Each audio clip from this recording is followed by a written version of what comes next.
Hi. I need some confirmation that North Carolina can hear us and see us. We can hear you. Can you hear us? I'm not seeing anybody, though. Can you see us? Nope, not yet. We have a narcissist All right, well- vision of ourselves. Yeah. Well, anyways, I'll go ahead and start so we don't lose too much time. All right. We're Good. Is that Wyatt I'm listening to? Who is That's that? me. Hello. That's impressive. Yeah, good. Thank you. Okay. All right. Well, good to see everybody. It's good to be here. And first, I'd like to say that as a brief introduction to today's lecture, and then Enrique is going to say a few words. The terms that we're talking about today and the concepts and the things that they imply, they suggest a big evolution, and it also suggests a big trajectory of where we're going. So I want you guys to be thinking about that. Think about where this is taking us and perhaps what's the next step, because you'll be ahead of the game. Basically, we're talking about paradigms for new behavior, and new behavior is new technologies. Enrique, you want to? Yeah, we have mainly a couple of readings for today's class that we already sent to you. Not as in the past that we would like to, but anyway, you had the readings. I hope all of you had time to have a good reading about them. But I think you can use it later for other subjects and things, because, I mean, they're very important readings from the last years. Thomas Friedman is a Pulitzer Prize. He's a famous guy. He has wrote a lot, done a lot of journalist work. And he has this national bestseller called The World is Flat. This book won a lot of prizes and mainly talked about how the world is changing and how the world as we knew it is going to change dramatically in the next years. And obviously, I want you to read some chapters that has to do with how technology is making a strong influence on how the world is changing. So that's one of the readings. The other one is one of my favorites. Henry Jenkins wrote this extraordinary book from my perspective that is called Convergence Culture, where old and new media collide. And he's talking about the switch. You know, one model hasn't died. The other model is started to cool, you know, to grow, you know, and how each one of them right now is trying to find their own space. You know, at the end of the day, what's going to happen? We don't know.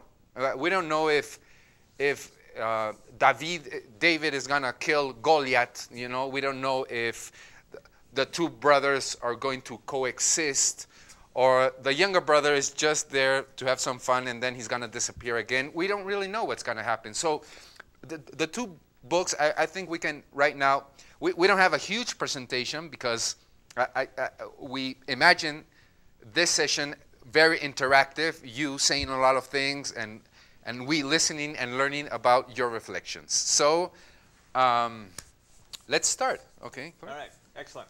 Okay. One of the written assignments, or maybe it was a suggestion, while you were reading these two texts, looking for applications of flat and convergence in everyday world or in your imagination. Would anybody like to open up the conversation with something they've noticed in everyday life where the two concepts might apply and haven't been applied yet? Anybody have something like that? Again, what two concepts? Flat and converge.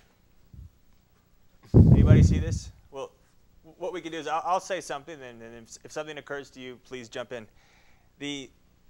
I think of the idea of flat as being not only flat, but also no obstacles. No obstacles of space, of time, geographical, none of that. And even in the military, where hierarchy is absolutely essential, right? You have a private, he does what he's told from the corporal, the sergeant, etc. However, in the idea of empowerment in a flat world, if a corporal has enough power, well, he could do some damage.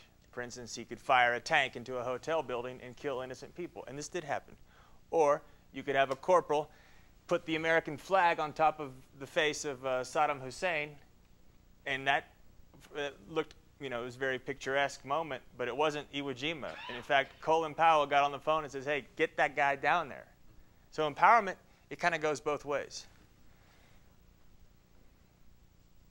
What do you see? Where does flat apply? How does it work? I mean, I see it in language. I see it in values.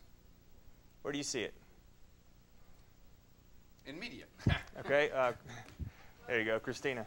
I think that there's like democracy thing. It's no longer like totalitarian. I think it's no longer totalitarian, and it's like the communication flow. It's both ways. Isn't limited to like the authorities or those who have the power or control things. Mainly, I don't know, like the economic power, those who control the economic conditions and set the rules.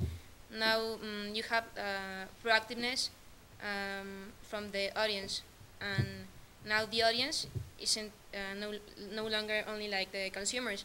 Now they can be the producers and creators. And the flatness, I think, is like, well, equal conditions for everyone.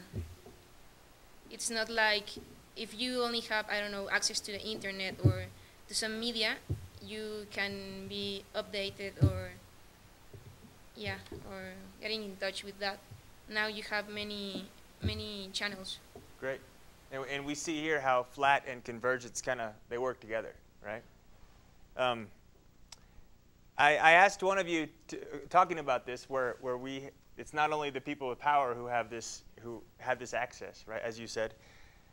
In the question number one, I believe that's, well, I forget who it is, but someone has it. I wrote out the idea of maybe perhaps standards being some sort of a hierarchy. I mean, standards, there's very few ways to communicate nowadays.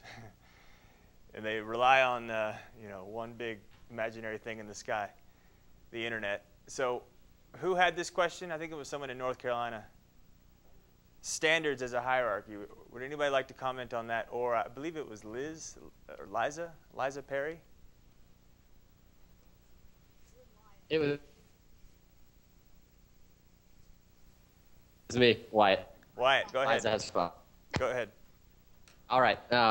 Yeah, I was a little confused on this, but I was thinking about this idea that as the world becomes more flat, there's kind of a reinvention of standards, and the fact that whereas there used to be standards that were held, like standards / AKA requirements that were held to in different regions of the world, because the world's becoming more flat, those standards are becoming more applicable to everyone across the world because we're becoming so connected.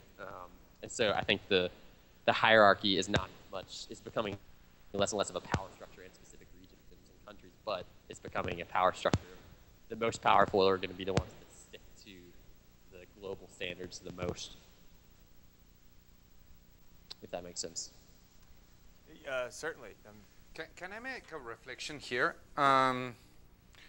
We all saw Sunday, Super Sunday, or we knew about it a couple of days ago, okay? For those who saw the transmission, the United States transmission, you would see an announcement made by Google. You know that, I mean, I'm saying this mainly for Mexican students.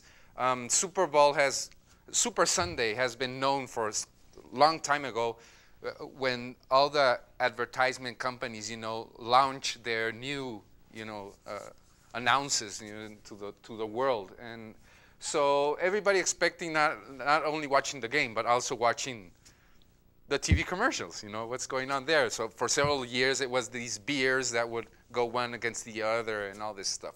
So Google made an advertisement during the Super Bowl.